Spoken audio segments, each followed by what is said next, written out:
Welcome, everyone, with Greg Roth, the ambassador, David Eby, and the professor here for the playoffs, and Weissmark. This is yours truly, Eric Laser, and this is your Sharp Squares podcast for the divisional round, week 20 of the NFL season 2024-25. Last week, our Sharps in aggregate, they did pretty well, 61.9%. Medal games were 2-1. Our picks went 4-2. And I told you guys we were due. We do well in the playoffs every year. The Sharps do really well. We just follow their lead.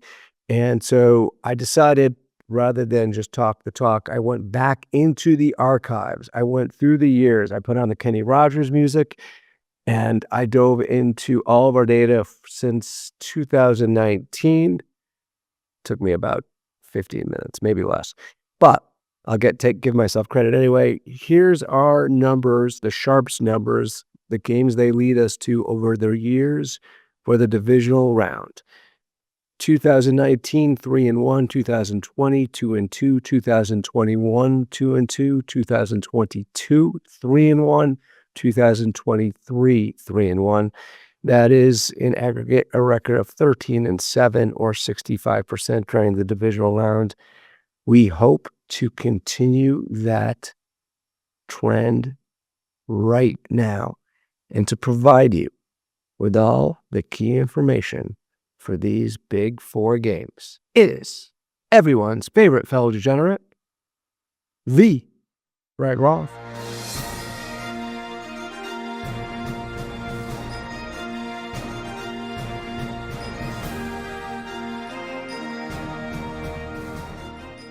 Eric, thank you so much. Great to be here with the ambassador. Professor, thank you for your help as well. Divisional weekend. Always an exciting weekend. We have 8 teams left. Do we have any medal games of those 8 teams? Unfortunately, the answer is no. Wah, wah. No medal games, guys. No medal games. I'm going to tell you what everybody picked. Essentially, the algorithm came up with nothing. 4 games, no picks, not even close to medal status. None of these games came in. That is something that has happened in past playoff seasons, usually next weekend or in the Super Bowl or championship weekend when a lot of our sharps tend to go to the totals and to props. We usually get 1 or 2 medal games this round. This year, we have nothing. But we have 4 great games, and I'm going to tell you what the lines are and who picked what. The 4:30 Saturday afternoon game. The Chiefs are going to lead us off. They're hosting the Houston Texans. The Covers podcast picked the Chiefs. The Whale Capper and Mackenzie Rivers picked the Texans. The Saturday night game from Detroit. The Lions are taking on the Washington Commanders, of course. Kyle Long picked the Lions. Kelly Stewart picked the Commanders. The Sunday afternoon game. The Eagles, they're hosting the Rams. Steve Fezzik, Mackenzie Rivers, and Marco D'Angelo all picked the Eagles. Scott Seidenberg and Gil Alexander picked the Rams. The Sunday night game, probably the most interesting game, although they're all interesting. The Baltimore Ravens, -1.5. A road favorite in Buffalo to take on the Bills. Kelly Stewart, Gil Alexander, and the Covers podcast all took Baltimore. Adam Chernoff did pick the Bills. So those are all the sharps. Those are teams they picked. No medal games. Eric and I, as we discussed last week and every year, are in a playoff pool. We will have to pick all 4 games. Those are the lines. Chiefs -8.5. Lions -9.5. Eagles -6. Ravens -1.5. Those are our pool lines. We will have to make picks. Eric is on a plane at the moment, so we will have to discuss it in the morning, and we will tweet out our 4 selections. Not that you care what our selections are. We have reported the news, but we will report our picks just for record's sake. And as Eric noted, we have had some success in this round in past years. So, if that's all you're looking for, you are now dismissed. But if you want to stick around for some excellent trends that we've compiled and some handicapping highlights, here we go. We have a lot of great trends. These first trends are from VSiN. Road underdog trend. Road teams have proven to be worthy bets in the divisional round when underdogs in the plus 3.5 to plus 9.5 range, going 26, 17, and 1 against the spread. That's 60.5% in the last 44 attempts. They're only 14 and 30 straight up, however. That applies to Houston at plus 8.5 and the Rams at plus 6. Home team scoring trends. Ambassador, check this out. Home teams scoring less than 27 points per game average during the regular season. They have a poor against the spread record in the divisional round, only 16.7%. Kansas City's regular season scoring average is only 22.6 points per game. It suggests they may struggle to exceed this threshold tomorrow afternoon. There has been a significant performance difference in home-road dichotomy based upon the day of the week of the divisional playoff game has been played on. This is my favorite trend of the week. On Saturdays, home teams have gone 25 and 5 straight up and 20 and 10 against the spread. That's 66.7 over the last 15 seasons. That helps Kansas City and Detroit. On Sundays, road teams have performed much better. They're going 18 and 20 straight up and 25, 12, and 1 against the spread. That's 67.6% since 2006. That, of course, favors the Rams and the Bills.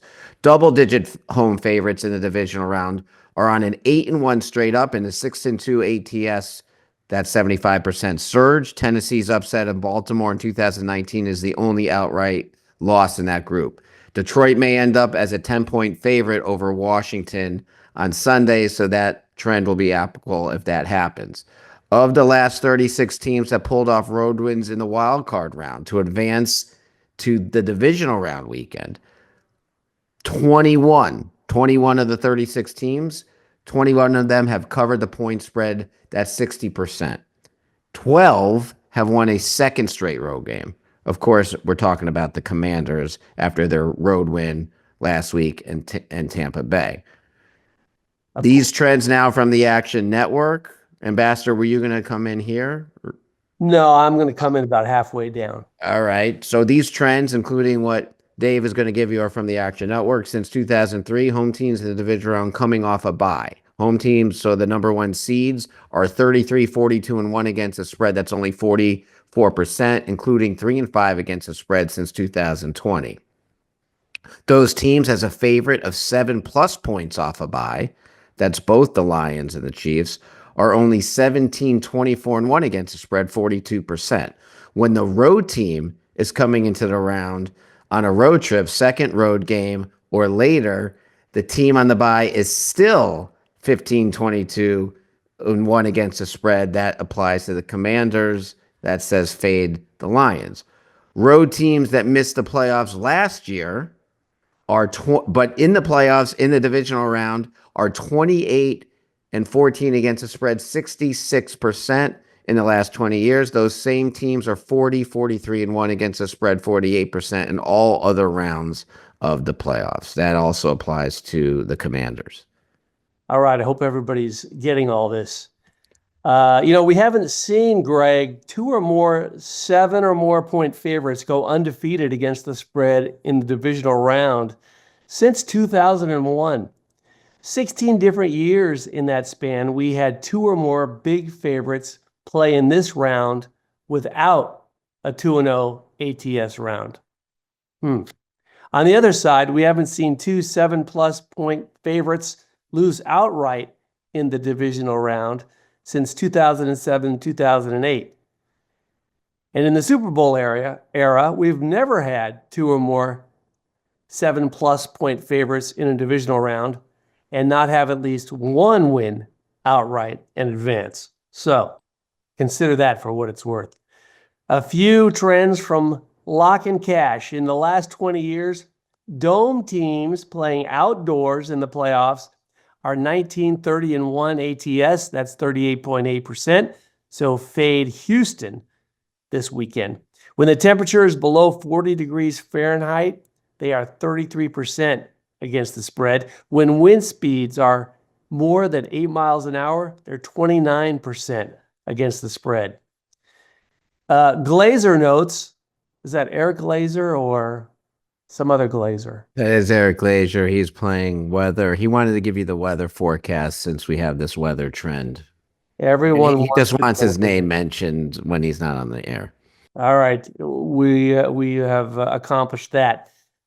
He notes that in the Kansas City game, the temperature is forecasted to be 17 to 21 degrees with wind gusts between 20 and 25 miles per hour. They should be common. And this is all according not just to Eric, but to KCTV Channel 5 in Kansas City. That applies, of course, to the Texans versus the Chiefs and the Rams versus the Eagles. And of course, Eric Glazer throws in this little technicality. SoFi is technically not a dome, although it does have a roof over it. It's open on the sides. So take that. If it can be a dome, it's qualified. Right. It's close. Jared Goff as a Lion indoors, 31-12 ATS. That is a whopping 72%. Patrick Mahomes as a home favorite of 7 or more in 40-degree temperatures or less is 6-1 against the spread. And finally, our last two trends, Josh Allen as an underdog in the NFL playoffs is 0-3 straight up and 0-3 against the spread. Buffalo Bills again are +1 to 1.5 versus the Ravens. And Patrick Mahomes against the spread as a favorite of 7 or more points this season, 0-5-1 against the spread. So there you go. Those last two trends, courtesy of Bet Labs. That Mahomes trend, Dave, he's not been good as a big favorite this season or in the regular season, but in the playoffs with the cold temperatures at home, he has covered those -7 or greater trends. Handicapping highlights. The first game, it's the Sunday afternoon game, Rams at Eagles. Theme overreaction to the Rams win versus Minnesota. Steve Fezzik from the Dream Preview. He has a power. He likes the Eagles in this game. His power ratings make the game Philadelphia -7. He thinks it's a bad spot for the Rams. Of course, the fires, the Rams needed to move their practice facility, had to fly to Arizona for their quote-unquote home game last week against Minnesota. Now they have to go cross-country to take on the Eagles. The weather will be favorable to Philadelphia as well in the low 40s, as we've now documented. He thinks, Fezzik does, that the Rams will win inflated by the Rams win last week was inflated. Their performance was inflated because of such a bad performance by Sam Darnold. If Green Bay couldn't cover 5.5, asks Fezzik rhetorically, why do we think the Rams can? From the Favorites podcast, Chad Millman and Simon Hunter, Chad sees a clear discrepancy between what the line is and what it should be. He thinks it's too much value on what the Rams did versus Minnesota, echoing what Fezzik said. Simon Hunter says the line makers are overlooking a few things. Philly matches up really well with the Rams, and he mentions the weather with Matthew Stafford outdoors in the cold and the snow. If the line got up to 7, he would understand guys coming back to the Rams, but at 6, he thinks there's still a lot of value on the Eagles side.